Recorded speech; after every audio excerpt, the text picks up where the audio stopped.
बिस्मिल्लाहिर्रहमानिर्रहीम। अस्सलाम वालेकुम everyone. My name is doctor Ishrat. आज मैं एक बहुत कॉमन डिज़ीज़ के बारे में इंफॉर्मेशन शेयर करूंगी, वो है डायबिटीज़। इसमें मैं आपको बताऊंगी डायबिटीज़ क्या है, कॉजेज़ ऑफ डायबिटीज़, शुगर की वजूहात क्या हैं, सिम्टम्स ऑफ डायबिटीज़, शुगर की अलामतें क्या हैं, डायग्नोसिस ऑफ डायबिटीज़, शुगर की तशख़ीस कैसे हो सकती है, how to treat diabetes, sugar का इलाज क्या है। आज की इस वीडियो में डायबिटीज़ को मैं डिस्कस करूंगी। सबसे पहले मैं आपको ये बता दूं डायबिटीज़ या शुगर है क्या।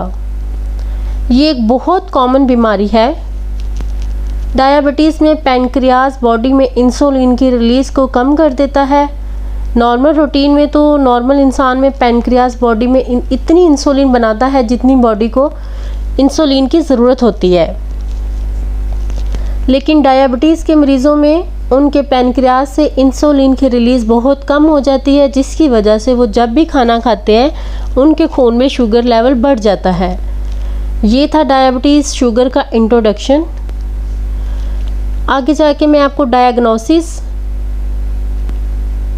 डायग्नोसिस में आपको बताऊंगी, आगे जाके सिम्टम्स बताऊंगी, इसका ट्रीटमेंट बताऊंगी। अभी मैं आपको बता देती हूँ डायबिटीज़ की टाइप्स कितनी होती हैं। डायबिटीज़ की 2 टाइप्स होती हैं, टाइप 1 डायबिटीज़ और टाइप 2 डायबिटीज़।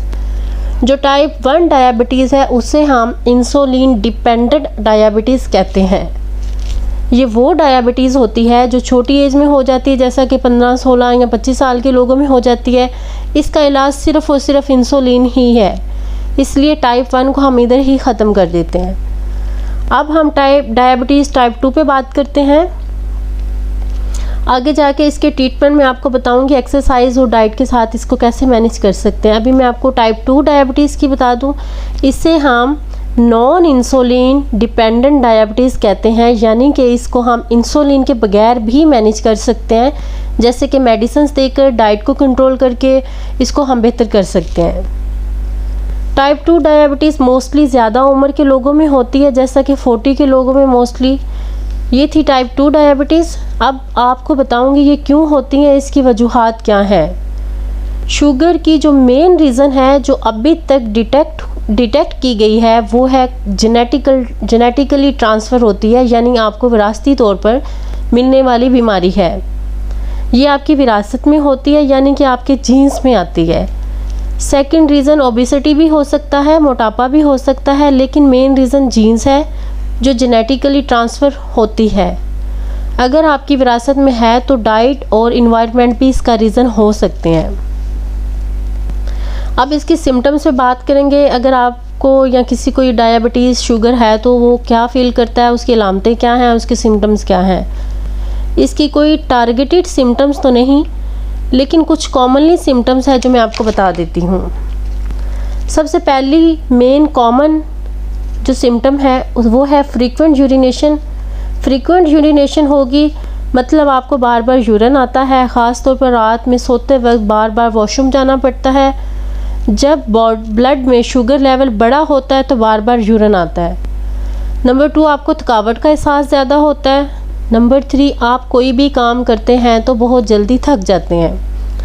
नंबर 3, भूख का बहुत ज़्यादा लगना, बहुत ज़्यादा प्यास का लगना, पैरों का जलना, ज़बान का खुश्क होना। ये कुछ इसकी सिम्टम्स थी, लेकिन स्पेसिफिक टारगेटेड सिम्टम्स नहीं है, ये जस्ट कॉमनली सिम्टम्स थी जो मैंने आपसे शेयर कर दी हैं। अब इसकी डायग्नोसिस पे बात करूँगी। इसको यानी शुगर की तशख़ीस कैसे करेंगे। शुगर लेवल चेक करने के 2 तरीके हैं। इसमें एक तरीका जो है वो ब्लड टेस्ट से होता है, दूसरा जो है यूरिन से होता है। शुगर चेक करवाने के लिए यूरिन टेस्ट करवाया जाता है या ब्लड टेस्ट करवाया जाता है। अब बात करेंगे डायबिटीज़ के ट्रीटमेंट पे। डायबिटीज़ को ट्रीट करने के लिए कोई ऐसा ट्रीटमेंट नहीं है जो इसे जड़ से ख़त्म कर दे।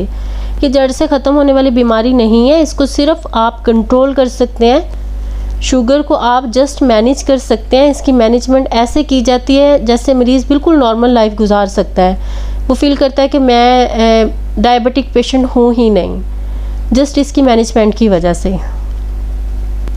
इसकी मैनेजमेंट के लिए सबसे पहला स्टेप है डाइट